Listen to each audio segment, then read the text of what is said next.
Lihat teks kita, dikatakan Elisa tidak mengatakan, mari Bapak, mari silakan masuk, silakan duduk. Tunggu Bapak, kita minum teh dulu. Tidak.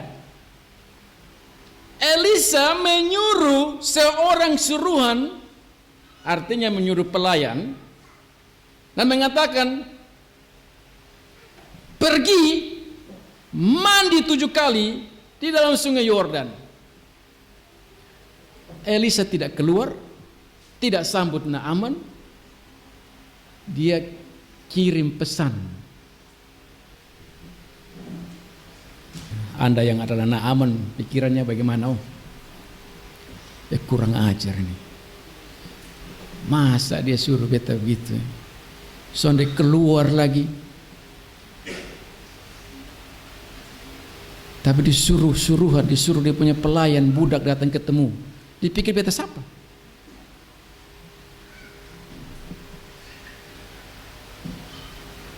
Ditambah lagi Elisa bukan hanya kirim budak untuk bicara, tetapi Elisa mengirimkan pesan. Pesannya apa? Mandi 7 kali di sungai Yordan.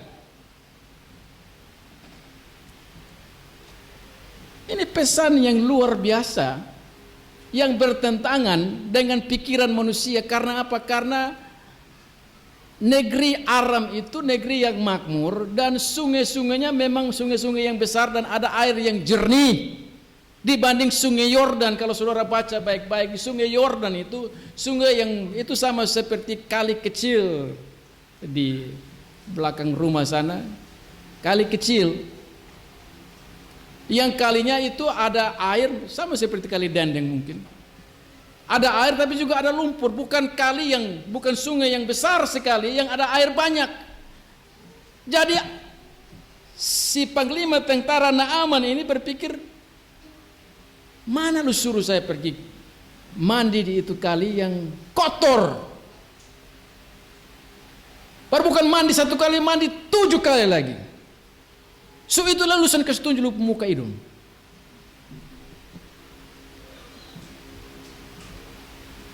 Tuhan lewat Elisa mengajarkan kepada Naaman untuk setia. Setia kepada Tuhan. Gratis memang keselamatan. Tapi kalau Anda sudah rendah hati, sekarang Anda harus setia. Naaman berontak. Dia tidak mau. Tetapi karena Tuhan bekerja luar biasa dalam pribadi Naaman ini adalah anak pilihan, sehingga Tuhan menggerakkan orang-orang sekitar Naaman, serdadu-serdadunya, membujuk Naaman. Ayat 13 dikatakan, tapi pegawai-pegawainya datang mendekat dan berkata kepadanya, Bapa, seandainya Nabi itu menyuruh perkara yang sukar kepadamu, bukankah Bapak akan melakukannya? Dengan kata lain, kalau Nabi bilang, Naaman, lu naik gunung Sinai kemudian lompat turun, mau ikut ke sana? Pasti mau ikut, kan lu sudah sampai sini. Kok ini hanya suruh mandi 7 kali, saya masuk, mau Bapak. Tapi sudah, begitu bujuk rayunya. Itu Tuhan yang Maha Kuasa yang mengatur ini semua, sehingga hati Naaman pun juga ikut. Maka ayat 14 dikatakan, maka turunlah ia membenamkan dirinya 7 kali dalam sungai Yordan. Dia ikut itu anak kecil Nona tadi untuk pergi ke Israel. Dia juga ikut suruhan daripada budak itu. Sekarang dia ikut lagi suruhan dari pegawai-pegawai. Masuk 7 kali. Kita membayangkan ini Naaman dalam hati dia pikir-pikir, sungai Yordan kotor. Pertama, saya harus mandi 7 kali, dia celup 1 kali. Dilihat, bosan jangan bikin malu-malu beta, bosan jangan ejek-ejek. Ini masih 6 kali, 1 lagi 2 kali. Dia ada pikir-pikir, betul kesana ini. Dicelup lagi 3 kali sampai 7 kali. Dia betul-betul merendahkan, dia harus ikut firman Tuhan. 7 kali dia celup. Nah, kita berpikir, kenapa harus 7 kali? Kenapa bukan 5 kali? Kenapa bukan 1 kali? Naaman pun juga berpikir begitu. Tetapi inilah yang Tuhan mau supaya kita melihat dalam hidup kita. Tuhan memerintahkan kita untuk ikut Dia, dan hal mengikut Dia itu hal yang bertolak belakang dengan apa yang dibuat oleh dunia ini. Mana ada orang yang bisa duduk seperti begini dan mendengarkan firman Tuhan.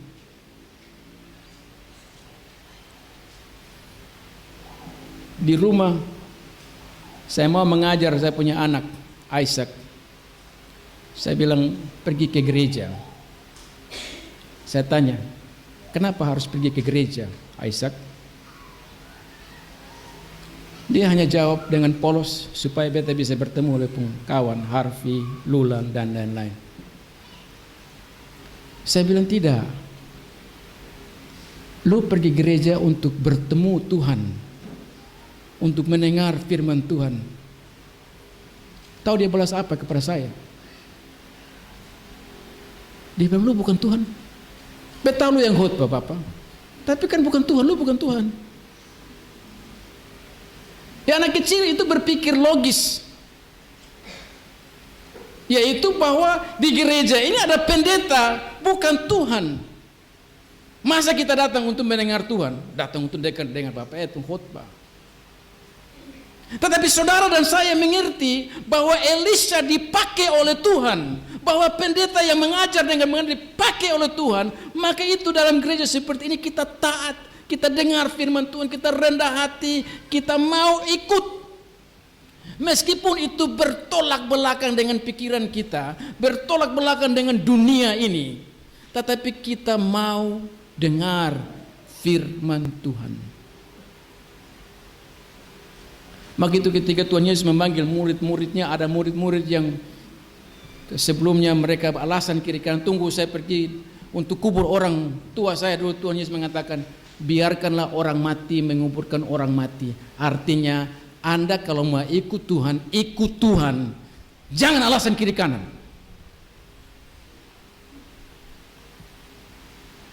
Celup 7 kali. Itu menunjukkan bahwa kita memang dalam hidup harus betul-betul setia terhadap apa yang Tuhan katakan. Bukan panas-panas, ini hari beta sidi, ini hari beta datang, besok hilang. Setianya di mana? Kalau Anda tidak setia dengan Tuhan sekarang, Anda tidak mungkin akan setia dengan pasanganmu nanti. Kenapa? Karena sudah biasa untuk hidup tidak setia. Tapi kalau Anda mengatakan saya mau ikut Yesus, saya sidi di sini, saya berjanji untuk ikut Tuhan, itu bukan formalitas, tetapi betul-betul saya setia. Maka itu saudara-saudara, dalam gereja ini kita penekanannya kesetiaan itu dengan mengikut firman Tuhan. Celup 7 kali itu adalah kata-kata firman Tuhan. Bagi saudara dan saya, celup 7 kali itu sama dengan Anda membaca dari Kejadian sampai Wahyu terus menerus. Maka itu kita punya sekolah minggu, kita punya krem, kita punya katekisasi, kita punya prasidi, ada pranika. Semuanya itu mengarahkan kepada apa? Mengarahkan celup 7 kali itu, yaitu kesetiaan untuk mendengar firman Tuhan. Supaya apa? Tatkala kita mendapatkan tantangan-tantangan, kita akan terus melaju. Kita akan terus mendengar firman Tuhan karena kita paham bahwa keselamatan itu gratis. Tuhan telah mati di atas kayu salib, tetapi saya harus taat. Taat sampai mati. Nah, itu sebabnya juga saudara-saudara, dalam gereja ini kita tidak punya band. Tidak ada band.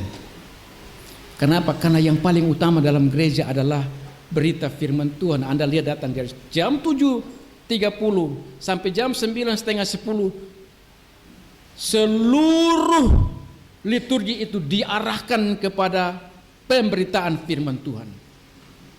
Bukan band, bukan vocal group, bukan yang lain-lain.